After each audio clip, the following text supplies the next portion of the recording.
সালে 13 সালে তো আপনারা ভোট দিয়েছেন, আমি রক্ষা করতে পারি না, ভোট কেটে নিয়ে গেছি। ওই আওয়ামী লীগের সময় আওয়ামী লীগ ভোটটা কেটে নিয়েছে রামগতি 2টা ইউনিয়ন, এইদিকে কোনো ভোট কাটতে পারে না। তো আমি সবসময় আপনাদের এই রুটে আসা যাওয়া করি এবং প্রত্যেকের সাথে আমার সাথে দেখা সাক্ষাৎ হয়, হয়তো মা বোনদের সাথে আমার কম দেখা হচ্ছে, এটা আমি আপনাদের কাছে দুঃখিত। কারণ আপনাদের আমানত জিনিসটা আমি ধরে রাখতে পারিনি। ওই সময় একটি জঞ্জাল ছিল, একটি কি ছিল, আওয়ামী লীগের জঞ্জাল ছিল, তারা আপনারা ভোট দিয়েছেন, সেই ভোটটা কি কেড়ে নিয়ে গেছে। তো আমি বলবো যে আগামী দিনগুলোতে আমার নেত্রী তানিয়া রব এবং আসুম আব্দুর আপনারা ওনাদের জন্য দোয়া করবেন এবং নির্বাচনের জন্য আপনারা প্রস্তুত হতে হবে। আপনি মনে করতে হবে যে আপনি তানিয়া রব, আপনি কি তানিয়া রব, আপনি মনে করতে হবে আমি আসুম আব্দুর, কারণ ওনারা চাচ্ছে দেশের উন্নয়ন, আর অন্য নেত্রীরা চাচ্ছে ভাগ বাটোয়ারা করে তাদের পকেটে কারো জাহাজ চলবে, কারো অন্য অন্য ব্যবসা চলবে, এগুলোর নামের উপর দিয়ে।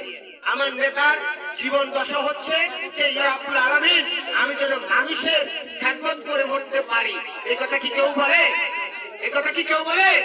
একমাত্র জনতার জন্য আসুম আব্দুর সাহেব এই কথা বলেন।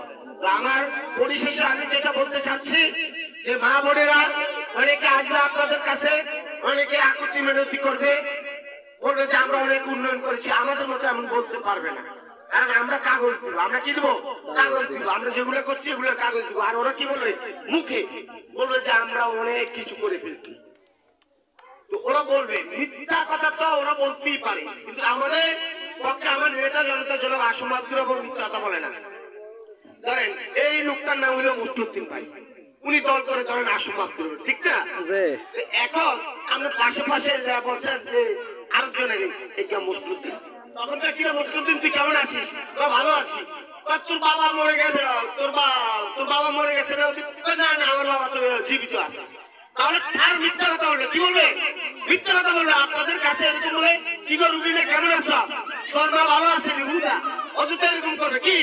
কিন্তু আমার নেতার কথা হচ্ছে যে আমি মিথ্যা কথা বলতে পারবো না। আমি একদিন আমার নেতা নেত্রীকে প্রশ্ন করলাম যে আপনি বলেন তো এই মানুষের বলবেন ওদের মতো যে কি কেমন আছো, কেমন আছো আমি এটা বলতে পারি, কিন্তু তার মা বাবা কি করে সেটা তো আমি জানি না। তো আমি কেন মিথ্যা কথা বলবো? কেন মিথ্যা কথা বলে আমি তার ভোটটা নিব? কিন্তু আপনাদেরকে অনেকে বলে কি রুবিনা থাকে না, কেমন আছো, তোর বাবা কেমন আছে, তোর বাবা ব্যবসা করে, কিন্তু বাবা 10 বছর আগে মারা গেছে। তো এরকম কষ্টের সম্মুখীন হওয়া যাবে না। অনেক নেতারা এরকম বলবে ভোটের জন্য, কিসের জন্য? ভোটের জন্য। ভোট শেষ, আপনার আমার অধিকারও শেষ। আর ভোট যতদিন